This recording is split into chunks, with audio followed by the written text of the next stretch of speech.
Hello, everyone.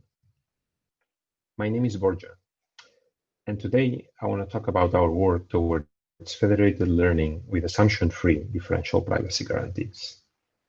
This is joint work with my colleagues at Google, Peter, Brendan, and Abradeep, and it's based on an archive manuscript with this ID that you can find online or in my personal webpage. Federated learning is set up where we want to train a model with data that lives on user devices. This is appealing for a number of reasons, including privacy reasons. And the way this works is instead of trying to bring the data to the server and perform training in a normal way in a data center, what we do is we go through a number of rounds where we have a current model, we send it to a number of devices, and we let each device run a local computation to update the model. And once we get these updates from all the users, we aggregate them and produce a new model, and we iterate. So from a systems perspective, this looks like this. There's a server and an engineer that is trying to train a model, interacts with the server and instructs it to use a certain set of data and a model architecture and asks the model to be trained in a federated setting. So this server, what it will do is it will interact with a population of client devices and perform several iterations of this federated training loop. After that, the engineer can also request that the model is evaluated on the same or a different population. And after this is completed and the model is satisfactorily trained, the model will be deployed to a number of devices. Now, although federated learning is appealing from a privacy standpoint because we don't have to bring users' data to the server, there are other potential issues with privacy in the federated setting. For example, if an attacker is able to compromise the network, they could snoop model updates, or if the server is compromised, someone could recover, again, the updates and also like intermediate models. And finally, the threat that is the topic of this talk is the fact that at the very end of the computation, the model will be deployed to a number of devices, and an attacker could own one of these devices, look at the model, and try to extract data from some of the users that were used at training. And the issue here, as depicted in this comic strip, is that although we can use cryptography when we send the updates to the server to perform the aggregation in a secure manner, so the server cannot see individual updates, only the aggregate, even in the setup at the very end of the computation, if some users had very unique data, the model might have memorized this data. And in the privacy attacks literature, people have shown that membership inference attacks and some reconstruction attacks can be effectively performed on models that are not trained with differential privacy. So the solution is to combine federated learning and differential privacy. Now, I'm not going to assume that everyone is familiar with differential privacy, but I also don't have time to talk about it in detail. So I'll quickly summarize the key ideas in this slide.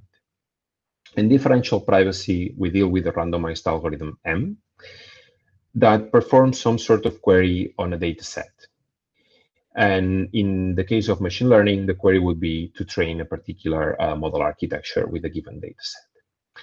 Now, the issue is that if we have two data sets, D and D prime, that differ in a single person's data, so in this case, the difference between D and D prime in this example is replacing Carol's data with Carl's data, then we want to say that the algorithm is private if this little change in the database will not change the outcome of the algorithm very much. In a machine learning context, that means that we will learn two very similar models, regardless if we use Carol's or Carl's data, and we keep the rest of the data set fixed. So differential privacy formalizes this intuition, by looking at the probabilities of the outputs of these randomized algorithms, and basically asking that these probabilities be close whenever we change just one record in the dataset. The way we control this closeness is by these parameters epsilon and delta, that basically you want these parameters to be small. The smaller they are, the stronger the privacy guarantees, and typically the most important of the two parameters is epsilon. Now, this paradigm has been successfully applied in machine learning contexts, and in particular, the state-of-the-art is the differentially private SGD algorithm in the centralized setting. So in this case, which is not federated, typically the dataset lives on a single server, and this training algorithm is free to interact with the data in any way it wants, and at the end, it has to produce a model. Now, the ideas that make this differentially private stochastic gradient descent state-of-the-art for machine learning is that although if we just look at this algorithm and say, suppose it trains for t epochs on n data points, if we try to compute its privacy guarantees naively, we will get an epsilon that will scale like square root of t, number of epochs. So if we want like a small epsilon, we will be able to train only for a very few epochs. The main idea that allows us to improve these guarantees to something much better, to get a certificate that scales like square root t divided by square root m. So a larger population will mean like a much smaller certificate and will allow us to train for many more epochs, is the idea that in DPSGD, we can access the data through some, introduce some randomness in how we access the data. And this comes either in the form of uniform sampling of mini batches at each iteration, or random shuffling of the whole data set at each epoch. Now, the main observation at the start of our work is the fact that these two ideas, uniform sampling and shuffling, are not easy or even possible to implement efficiently in a federated learning setting. And this is due to a number of challenges, including the fact that the clients are not available all the time. So we cannot sample from the fixed population because the population keeps changing over time. For example, when clients are charging or when clients are not charging or not idle, they're not available to train. And in particular, the communication is typically initiated by a server, by the client, by saying, I'm available, do you need me?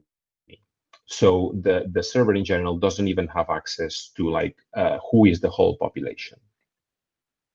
So the question we address in this work is how can we get around these limitations of the federated learning setup and recover strong privacy certificates with the same type of guarantees than the ones that we have available in the centralized setting.